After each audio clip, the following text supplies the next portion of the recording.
Warahmatullahi wabarakatuh.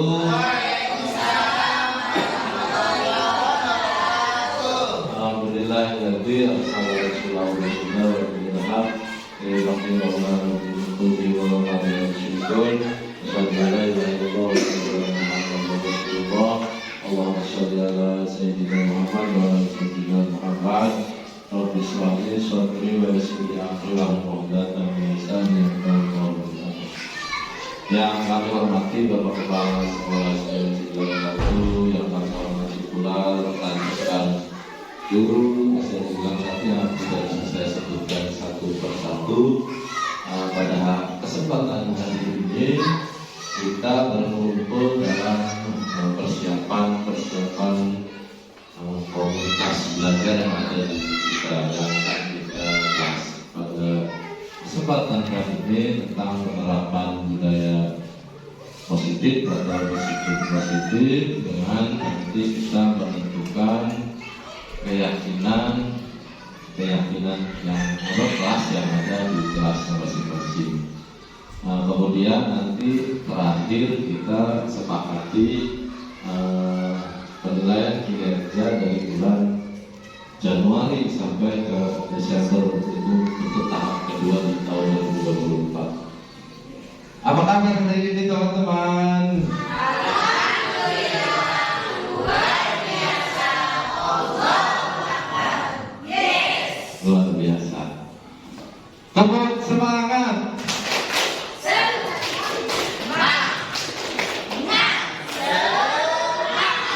Mantap. Nah, siapa kita? Mantap. Terima kasih pada teman-teman.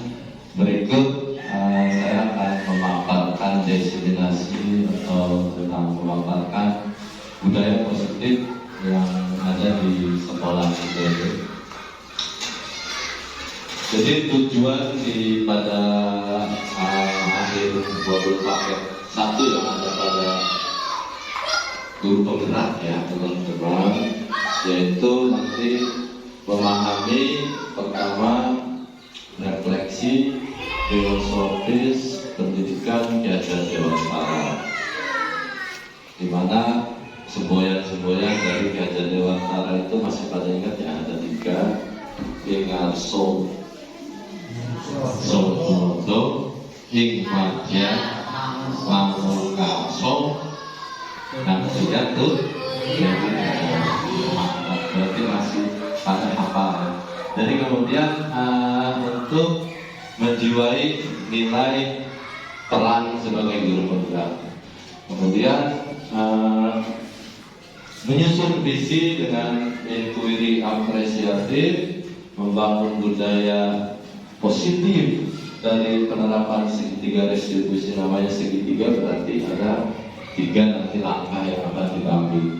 Kemudian untuk menjadi generasi yang cerdas dan memiliki kepribadian yang kuat serta memiliki karakter sesuai dengan profil pelajar manusia. Coba kita nyanyikan dulu bareng-bareng. 1, 2, 3. Pancasila beriman bertakwa pada Tuhan Yang Esa dan bermakna mulia, berkebinekaan global, gotong royong mandiri, kreatif dan bernalar kritis. Nah, itulah dimensi-dimensi yang diharapkan dari profil pelajar Pancasila. Next. Pada modul 1.4 yaitu tentang budaya positif. Jadi budaya positif itu apa teman-teman? Jadi budaya positif itu merupakan perwujudan dari nilai-nilai atau keyakinan universal yang diterapkan di sekolah. Budaya positif meliputi 6 hal, yaitu yang pertama perubahan paradigma stimulus respon, yang kedua konsep disiplin positif, ketiga keyakinan kelas, keempat pemenuhan 5 kebutuhan dasar manusia, dan kelima 5 posisi kontrol, dan 6 tentu segitiga distribusi.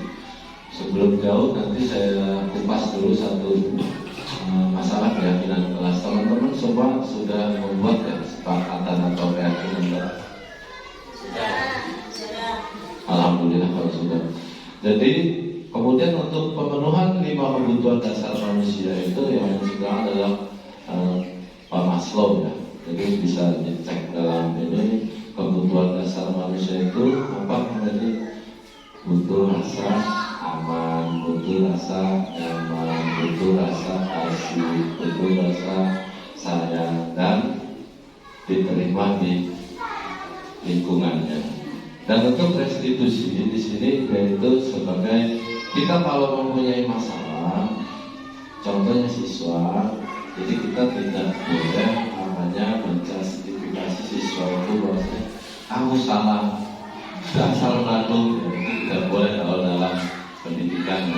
Jadi namanya restitusi itu kita menjalani, kita memperbaiki kesalahan-kesalahan yang ada pada diri siswa untuk mencari solusi yang terbaik dengan didampingi oleh guru yang intinya nanti berpihaknya kepada itu teman-teman. Lanjut next. Jadi refleksi pada budaya positif ini yang pertama, disiplin positif dan juga dijelaskan merupakan suatu cara penerapan disiplin tanpa kekerasan dan ancaman yang dalam praktiknya melibatkan komunikasi tentang perilaku yang efektif antara guru dan siswa. Disiplin positif bertujuan untuk menumbuhkan kesadaran dari dalam diri. Nah, ini termasuk motivasi intrinsik. Kemudian serta memberdayakan anak untuk melakukan sesuatu tanpa hadiah, ancaman maupun hukuman. Nah, seperti ini. Jadi ada contoh misalnya. Siswa terlambat dikasih suruh mengelilingi lapangan 10 kali, itu termasuknya hukuman apa konsekuensi? Hukuman apa konsekuensi? Tergantung pada kesepakatan itu ya. Tergantung pada mata pelajarannya. Kalau misalnya mata pelajaran PJOK memang betul itu sebagai kesepakatan kelas. Karena apa? Ya tetap olahraga itu apa PJOK itu kan berolahraga. Jadi sebagai kesepakatan kelas. Beda cerita misalkan siswa suruh menulis mengulang kalimat, saya tidak akan terlambat lagi di sekolah, menulis atau mengulang sebanyak 100 kali. Itu termasuk dalam hukuman apa konsekuensi? Ayo, konsekuensi apa hukuman? Hukuman apa konsekuensi? Hukuman apa konsekuensi? 100 kali mengulang saya tidak akan terlambat lagi ke sekolah, ke kelas, konsekuensi. Iya, itu namanya kesepakatan kelas yang telah dibuat. Jadi misalkan apapun dasarnya, apapun yang kita lakukan, berarti kita harus membuat terlebih dahulu kesepakatan kelas. Kesepakatan kelas itu oleh siapa? Guru dan siswa. Ya kalau namanya guru yang membuat, siswanya tidak sepakat, itu namanya sepakatan kelas apa bukan? Peraturan guru. Jadi memang beda ya dengan kesepakatan atau keyakinan kelas dengan peraturan atau tertib biasanya bersuara ya. Oke, lanjut. Nilai-nilai kebajikan dalam keyakinan kelas. Di sini nilai-nilai kebajikan adalah sifat-sifat positif manusia yang merupakan tujuan mulia yang ingin dicapai setiap individu. Nilai-nilai ini merupakan payung besar dari sikap dan perilaku kita, atau nilai-nilai ini merupakan fondasi kita berperilaku. posisi kita itu yang pertama itu penghukum, ya. Jadi posisi kontrol sebagai guru itu ada 5. Jadi yang pertama itu penghukum. Jadi misalnya seorang penghukum bisa menggunakan hukuman fisik maupun verbal. Contoh kata saya tadi, bahasa kasar ya, biasanya itu hukuman itu kadang guru juga manusia ya. Dasar si laki, kamu nih, sampai tangan jepret, bisa kaki, bisa tangan, ya itu menggunakan sebagai penghukum. Tapi sekarang itu sepertinya masih boleh apa tidak? Masih boleh apa tidak? Tidak boleh ya. Jadi walaupun di sini ada sebagai penghukum, tapi memang kita tidak boleh menggunakan kekerasan. Karena apa? Di suatu saat nanti si siswa sudah lulus dari SD, SMP, sampai SMA, sampai sarjana. Jadi di benak hatinya itu yang diingat, waduh kita pernah disuapet ya, pernah dipukul sama Pak ini. Jadi yang teringat itu jeleknya sama guru. Jadi yang psikis ya, namanya psikologi, psikis siswa itu jadi terganggu sampai dia mempunyai anak pun masih sampai teringat gitu. Jadi kalau kita memakai posisi kontrol sebagai penghukum, makanya kita mesti berhati-hati dalam hal melakukan posisi kontrol sebagai penghukum. Apalagi sekarang sudah dilindungi oleh hak asasi manusia dengan adanya perlindungan anak ya teman-teman. Jadi kemudian membuat rasa bersalah akan menggunakan keheningan yang membuat orang lain merasa tidak nyaman, bersalah atau rendah diri. Kata saya tadi, jika seseorang itu, bahasa sekarang itu bullying ya, bullying. Jadi yang mendasari hati siswa kalau sudah terkena bullying itu memang ada gimana gitu. Jadi kalau si siswa sudah pernah merasakan dibullying atau misalnya mengalami kekerasan dalam pendidikan atau di sekolahnya, kata saya tadi, sampai dia lulus pun pasti dia akan mengingatnya. Berdampaknya berarti positif apa negatif? Negatif jelasnya teman. Jadi itu bentuk kecil dari penghukum. Kemudian teman guru pada posisi ini tidak akan menyakiti murid. Yang mungkin timbul adalah murid hanya akan bertindak untuk guru tertentu dan tidak untuk guru lainnya. Nah, kemudian sebagai pemantau. Pemantau di sini yaitu seorang pemantau sangat mengandalkan penghitungan catatan data yang dapat digunakan sebagai bukti atas perilaku seseorang. Jadi memang yang dikuasai seperti ini biasanya pada pimpinan ya, jadi pemantau. Jadi baik tidak si siswa kalau di kelas itu pada guru kelasnya masing-masing. Jadi kita selaku guru kan tahu mana si A, mana si B, mana si C.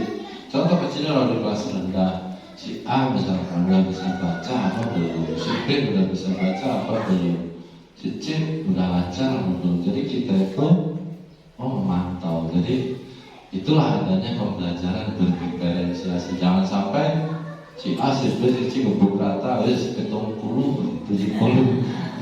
Itu bukan pada berpihak pada murid ya teman-teman. Kemudian manajer di sini adalah sebagai posisi di mana guru berbuat sesuatu bersama dengan murid, mempersilahkan murid mempertanggungjawabkan perilakunya, mendukung murid agar dapat menemukan solusi atau permasalahannya sendiri.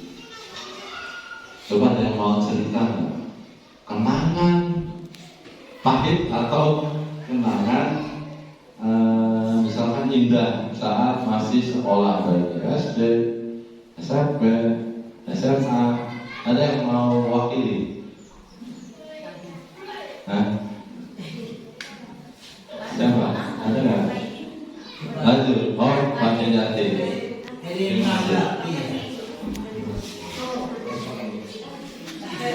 menanggapi nyambung ini Pak Dian ya. Ya.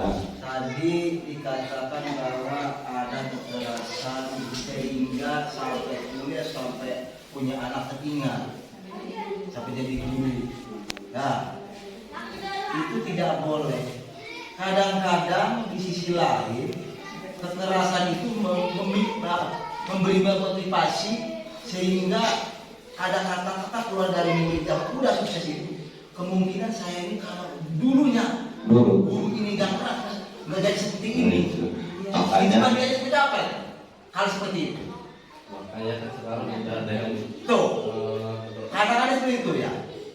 Kayaknya kita ini lagu bengennya orang seperti kalau guru, orang jadi guru atau orang jadi uang. betul. Jadi pengalaman. Artinya ketika melihat kasus yang sekarang itu bertolak belakang. Betul. Jadi seperti apa kita menanggapinya?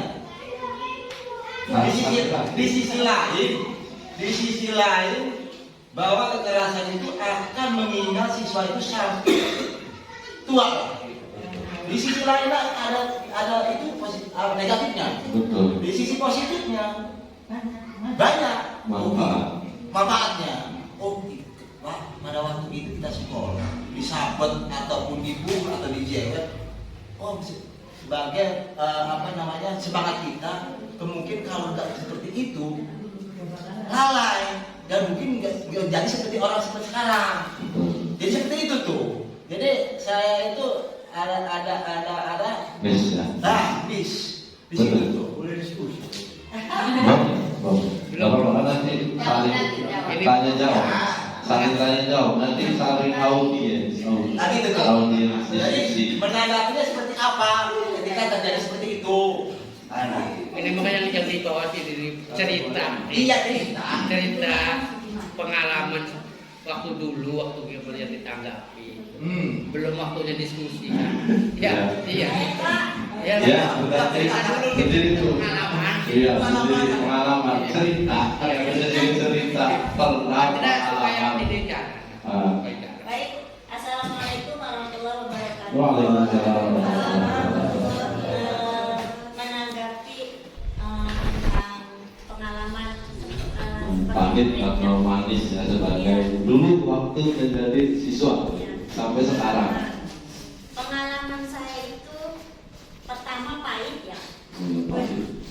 Karena saya itu badannya mungil dan tapi ya apa ya yang seperti yang sekarang itu kata bapak tadi perhubungan bully gitu ya. Bully kalau sekarang Bully, bully. ya sering dibully disuruh mencilik tapi kalau pada bully saya ya dalam hati jadi dari bully itu membuat saya kuat Iya. karena walaupun saya kecil, coba saya ini pasti bisa seperti mereka. Dan ternyata, ya, memotivasi saya. Dan ternyata memang dari SD sampai MTS, alia pun ya, kemudian di kuliah pun alhamdulillah, walaupun kecil si cabai rawit, insya Allah ada di yang paling depan gitu tuh, insya Allah. Tapi ya itu tadi, memang kalau di antara guru pun sampai sekarang ada yang seperti itu berbicara jangan bully, tapi ternyata diri sendiri pun tidak seperti itu gitu, tidak memperhatikan. Makanya di kelas pun, nah sekarang saya jadi guru di kelas pun menanamkan pada mereka supaya jangan sampai ada yang berkata yang tidak baik. Contohnya, mohon maaf bahasa binatang. Si anak suruh saya itu mengucapkan istighfar. Gitu. Jadi itu tadi balik lagi pada diri kita sendiri.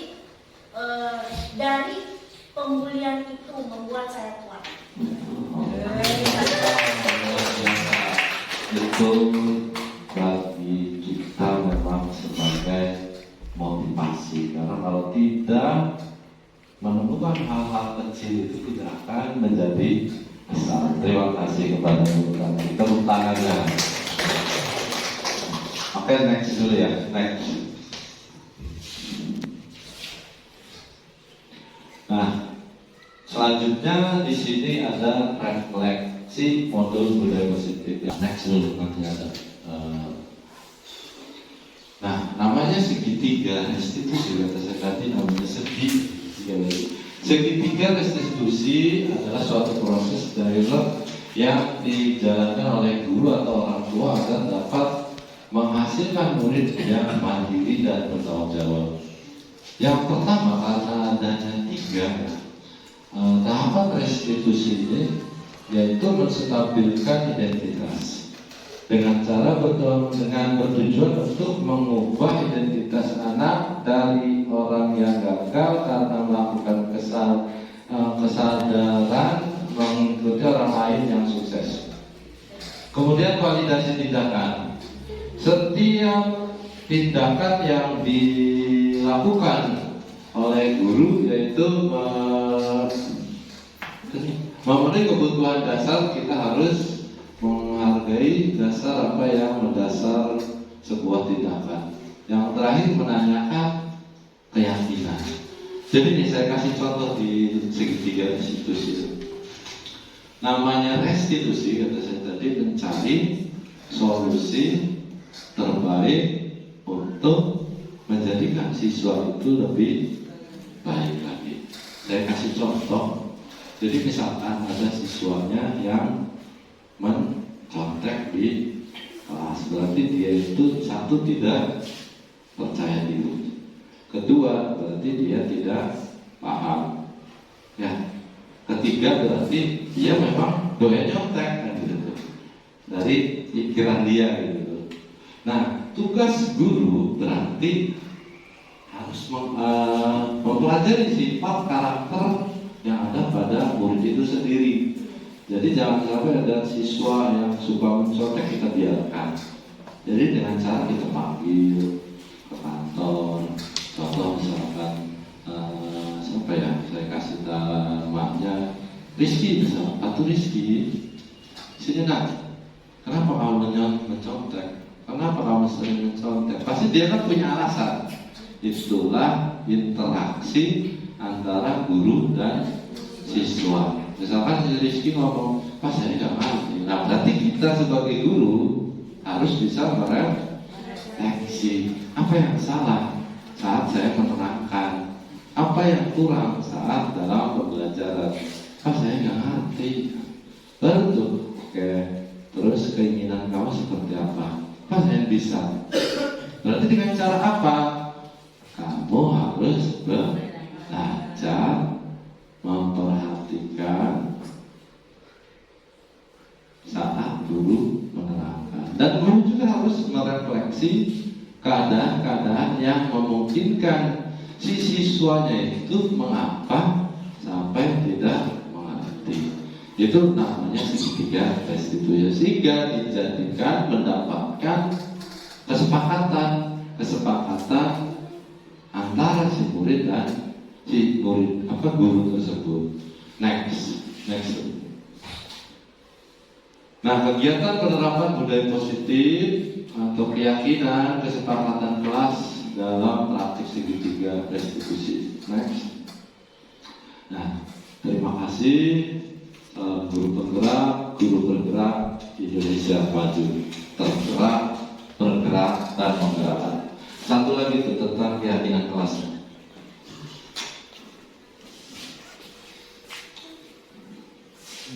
Keyakinan kelas ini benar.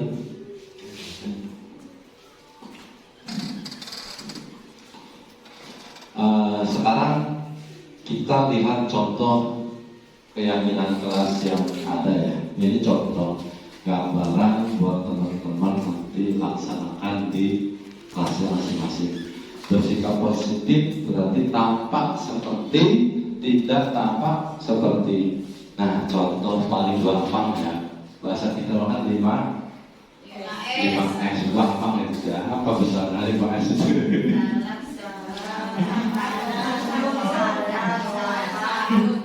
Lu tulisannya ada tuh. Mengucapkan salam kemudian berdoa sebelum dan sesudah belajar, mengikuti pembelajaran dengan tertib, menghormati guru dan teman, menjaga kebersihan diri dan kelas, peduli terhadap teman. Ini tampak seperti kan?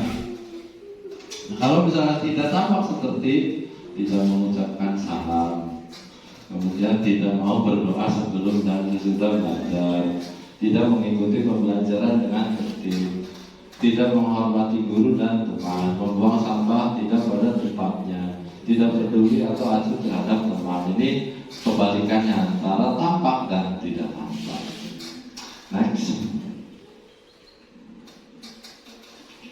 Percaya dan menghormati orang lain dan miliknya, barang miliknya. Sopan tampak seperti dan tidak tampak seperti. Sopan dan santun dalam bertutur sapa, kemudian meminta izin, menggunakan barang orang lain, memberikan senyum kepada guru dan teman, menghargai pendapat orang lain, mengucapkan kata maaf, terima kasih dan tolong.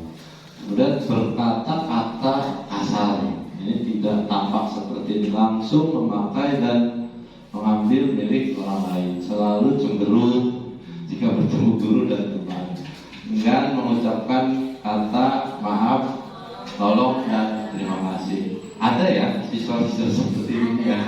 Ada ya? Lanjut. Next. Setiap anggota kelas nanti akan melakukan tugas. Nah sekarang yang terdengar, misal, apa kabarnya hari ini? Kemudian sudahkah sarapan pagi? Apa yang kita dapat saya bantu? Maaf, bisakah saya meminta tolong? Nah itu yang terdengar kan ya. Kemudian yang terlihat ramah, murah senyum, suka berbagi, santun dalam berucap, penampilan menarik, supel dalam bergaul.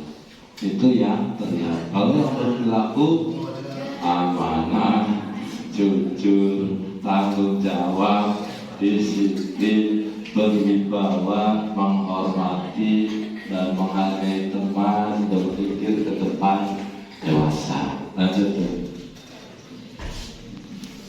Tugas guru dan tugas murid. Tugas guru jelas mengajar murid, yaitu menuntut murid sesuai bakat dan minat. Kemudian menjadi role model murid, menjadi motivator, menjadi fasilitator dan menjadi mediator. Kalau tugas murid itu disiplin, belajar yang rajin, hormat pada guru, menghargai teman, menjaga kebersihan dan cinta tanah air. Itu berbeda tugas guru dan tugas murid, mengajar dan mendidik sesuai kodrat alam dan kodrat zaman. Next. Terima kasih. Jadi itulah serangkaian pemaparan teknis diseminasi pada kesempatan ini. Kurang lebihnya mohon maaf.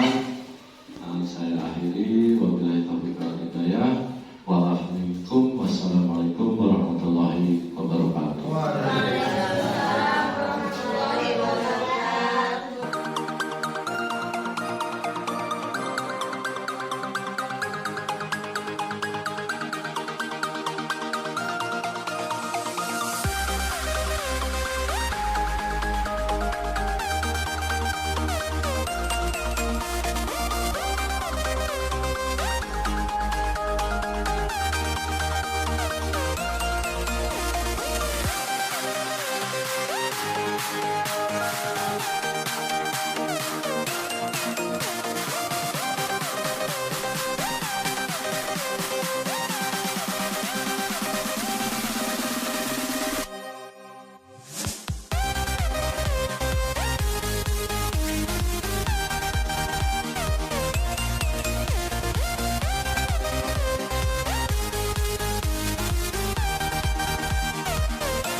Ah, gitu. Wes, Berkendaraan. Assalamualaikum warahmatullahi wabarakatuh.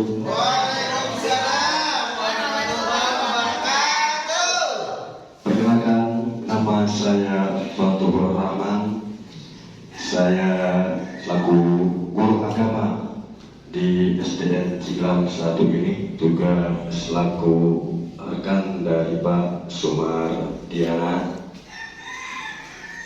Setelah saya menyimak dari materi yang disampaikan tadi, tentu saja saya banyak mendapatkan ilmunya, terutama ini tentang budaya positif, di mana di situ tadi dinyatakan bahwa ada yang namanya,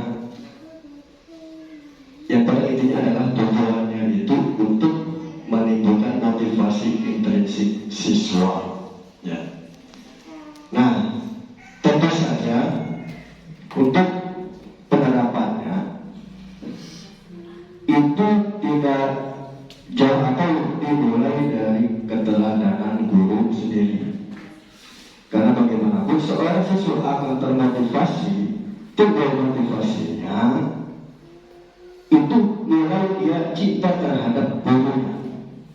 Kalau cinta terhadap gurunya, siswa juga akan tertarik untuk belajar. Kemudian tadi ada pembelajaran, kemudian penerapan, di mana di situ dikatakan bahwa ada refleksi. Nah, ini juga akan kita gunakan ya, karena dengan adanya refleksi itu akan mengetahui kekurangan dan kelebihan kita. Ketika kita menggunakan metode pembelajaran atau media pembelajaran, kita juga akan mengetahui apakah siswa itu paham atau tidak, dapat mengetahuinya dengan refleksi tersebut. Mungkin itu dari pemaparan saya. Selebihnya saya serahkan ke teman saya berikutnya nanti. Baik, terima kasih. Assalamualaikum warahmatullahi wabarakatuh.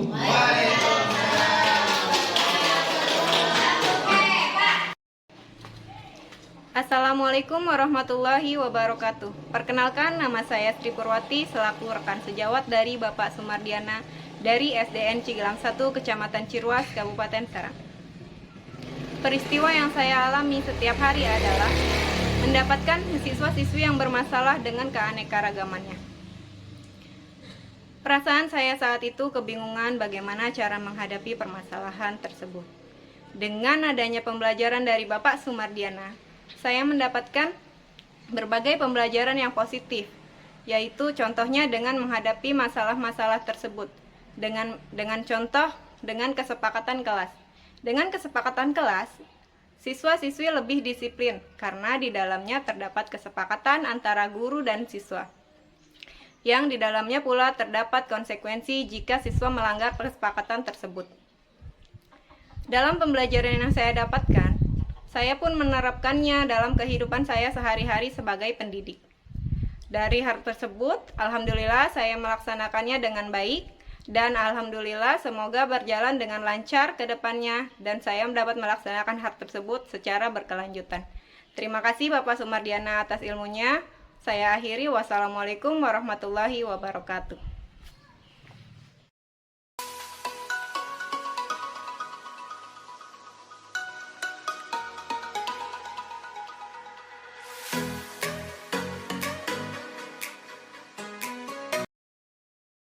Semuanya.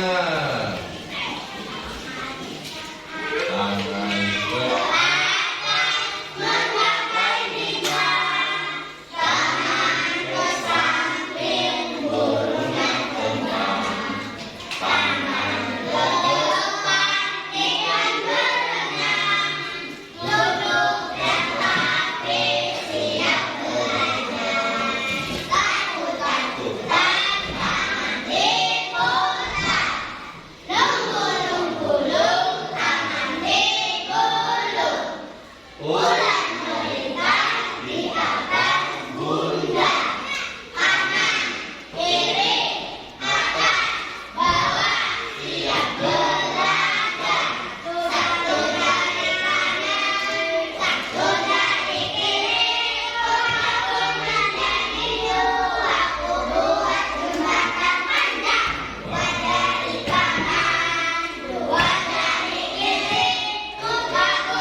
Semangat pagi.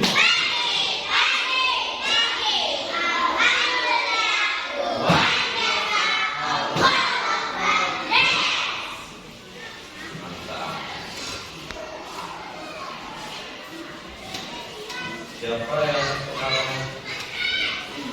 bisa hadir? Semua yang hadir ya?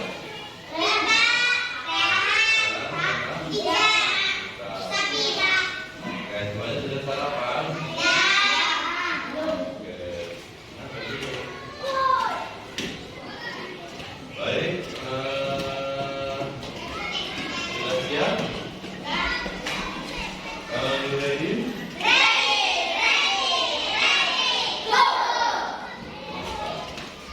Siapa kita?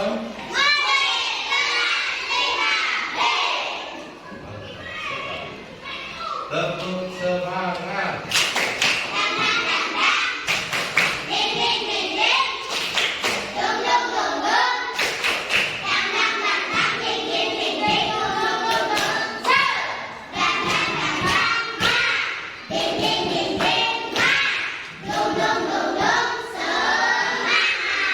Mantap, semangat ya. Kita harus semangat. Makanya kita harus selalu sarapan terlebih dahulu biar kalian semangat. Nah, perhatikan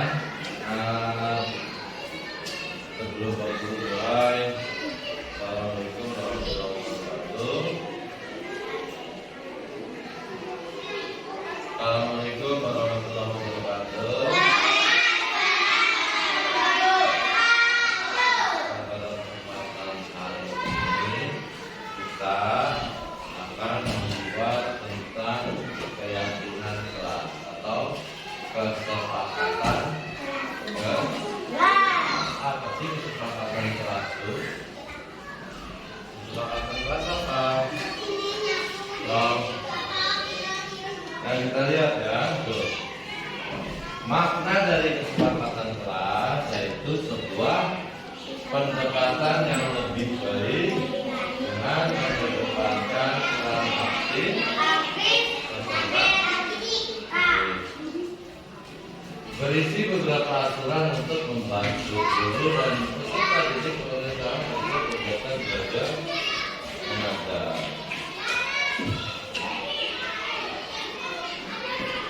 Jadi perhatikan, kita di kelas itu harus membuat sebuah kesepakatan yang nantinya kalian harus sepakati. Nah, pengertian di sini kesepakatan kelas atau keyakinan kelas itu apa sih?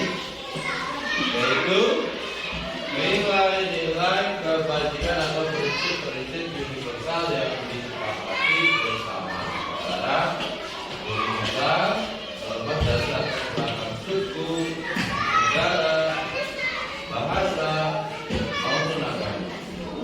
Dia negosiasi pada tahun 1998 mengemukakan bahwa dengan menginginkan nilai-nilai yang dari dalam maka motivasi yang prinsipnya akan terbangun, sehingga menggerakkan motivasi dalam bentuk dalam mencapai tujuan yang diinginkan. Seseorang akan lebih tergerak dan semangat untuk menjalankan keyakinannya daripada yang sedang mengikuti serangkaian aturan kompetisi.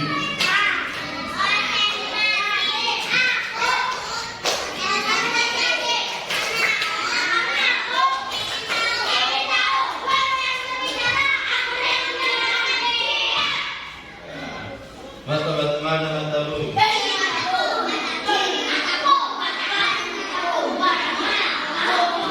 Lanjut. Nah, ini ada siapa? Siapa itu? Nah, perhatikan.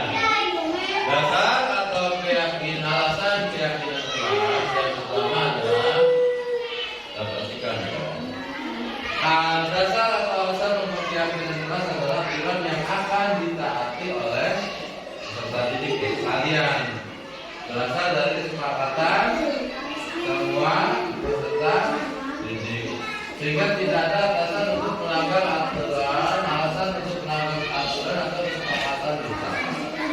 Selain itu, ini menunjukkan kesadaran peserta didik untuk bersama-sama menaati peraturan tanpa kesepakatan atau ketakutan dalam berdasar pada kesadaran internal peserta didik. Jadi kita harus buat kesepakatan kelas itu atas dasar kesepakatan bersama. Nah, tujuannya Pak, tujuannya yang pertama menumbuhkan komunikasi yang efektif antara guru dan peserta didik. Menciptakan pembelajaran yang berkisar pada peserta didik, menunjukkan rasa tanggung jawab pada peserta didik. Hello.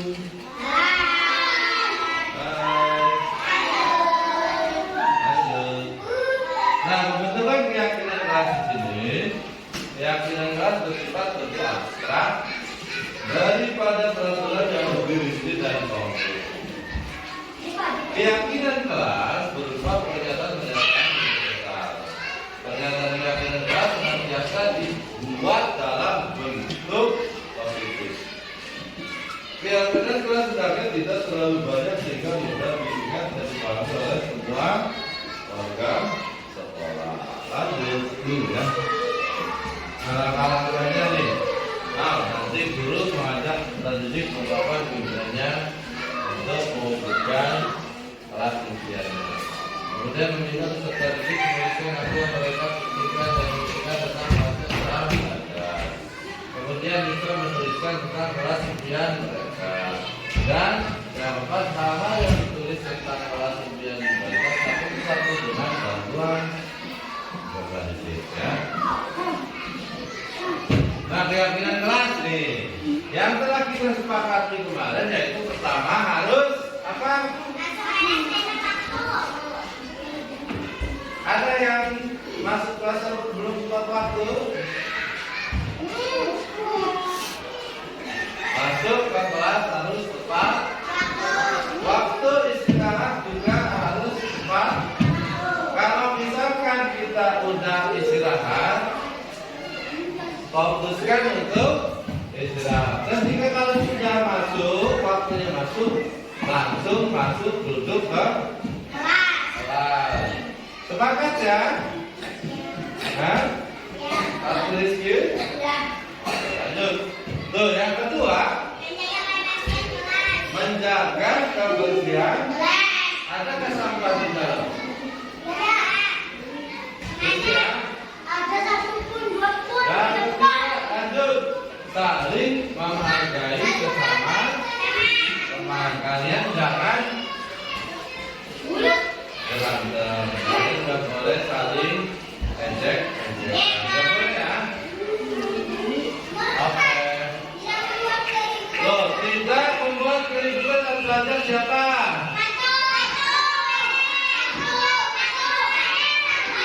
Tidak boleh ya.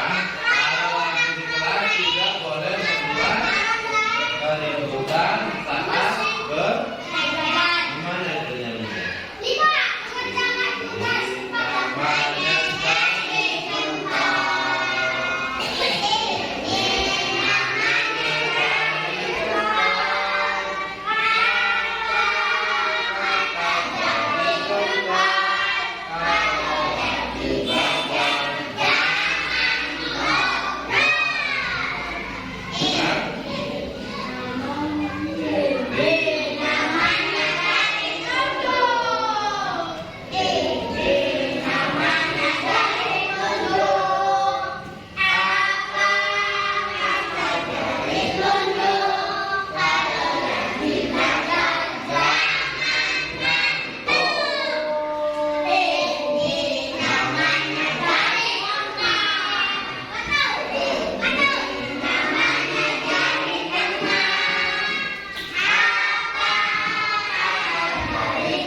semua warga kelas hendaknya ikut berkontribusi dalam pembuatan keyakinan kelas atau kegiatan surat bersedia meninjau kembali keyakinan kelas dari waktu ke waktu. Jadi kalau misalkan sudah tidak disepakati, kita ganti lagi. Ganti yang baru. Apa nih misalkan tidak boleh makan di, tidak boleh minum di. Nah, mewujudkan kelas yang aman, nyaman, dan menyenangkan bagi peserta didik dalam belajar sehingga bisa makan lebih hidup, mudah dimengerti dan dipahami oleh peserta didik. Ya, tujuannya yang pertama wujudkan kelas yang aman, nyaman, menyenangkan peserta didik dapat belajar dengan bahagia dan berapa yang di dalam. Dua, tercapainya suasana kelas yang kondusif untuk pembelajaran yang menyenangkan dan berbudaya positif sehingga tujuan pembelajaran akan tercapai. Nah, tindakan di sini dimaksud merancang keyakinan kelas, menetapkan keyakinan kelas, mencetak keyakinan kelas, lalu terakhir menempel keyakinan kelas.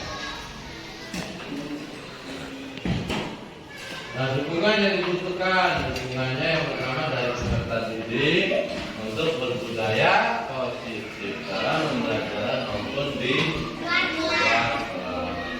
dukungan dari orang tua untuk mendukung budaya positif di rumah sebagai bentuk dari pembiasaan. Nah, ya, dan setelah kita sudah buat ini kan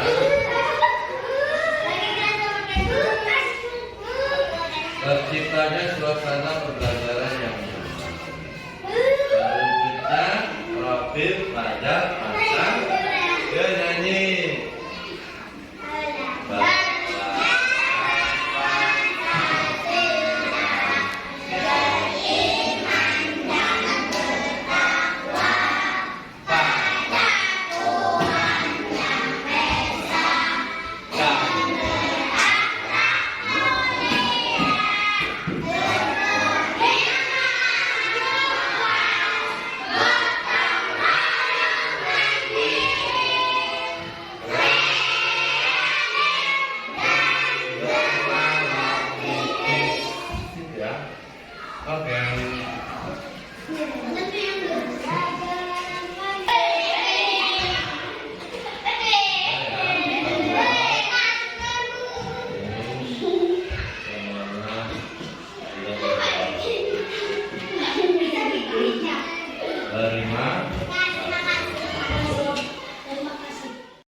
Yeah, you could be the greatest, you could be the best, you could be the King Kong banging on your chest. You could beat the world, you could beat the war, you could stop the clock, go banging on his door. You could throw your hands up, you can beat the clock, you can move a mountain, you can break rocks, you could be a master, don't wait for luck.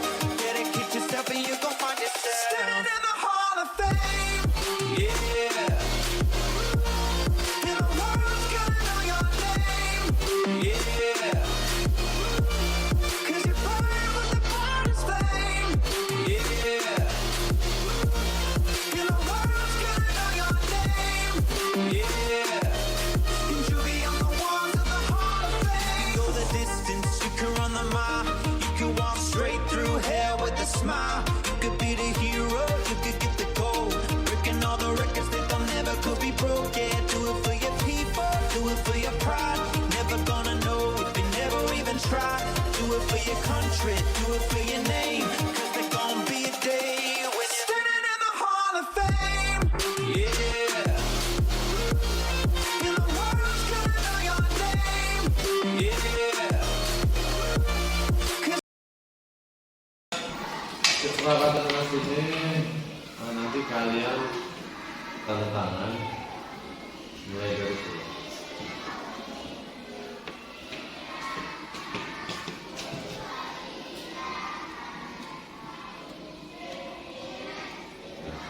Lanjut.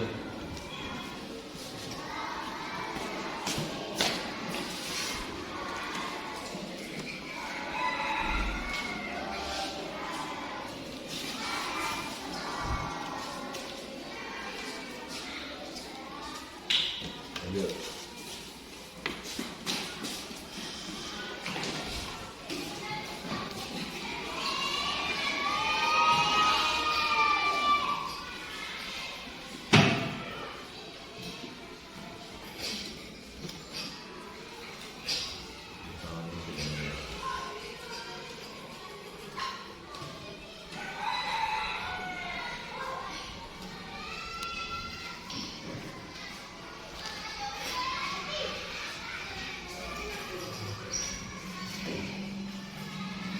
Lanjut.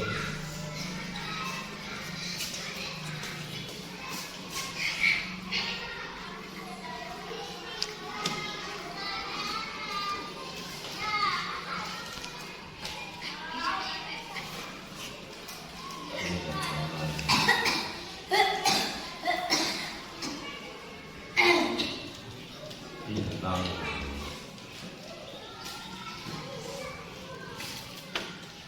Iya, bersama.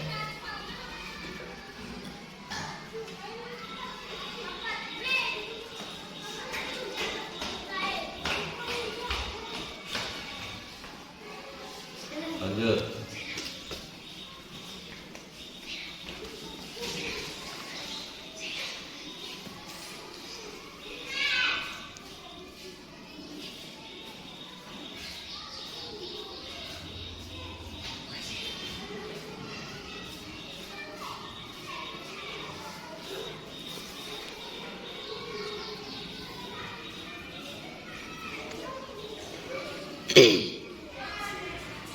Lanjut.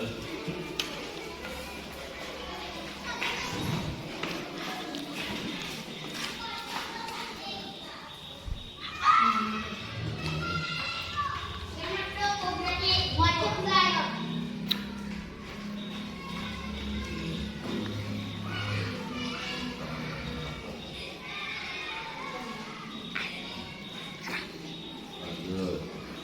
Lanjut.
belajar tentang keyakinan kelas. Perasaan saya sangat senang sekali karena dapat mengetahui apa itu keyakinan kelas. Dari pembelajaran ini saya akan menerapkannya di kelas 5B sepanjang hari. Terima kasih. Wassalamualaikum warahmatullahi wabarakatuh. Assalamualaikum warahmatullahi wabarakatuh. Perkenalkan, nama saya Nur Adibatul Husna, siswa dari kelas 5B, siswa dari Bapak Sumardiana. Pada hari ini saya belajar tentang keyakinan kelas. Perasaan saya sangat senang sekali karena dapat mengetahui apa itu kesepakatan kelas dari pembelajaran ini. Saya akan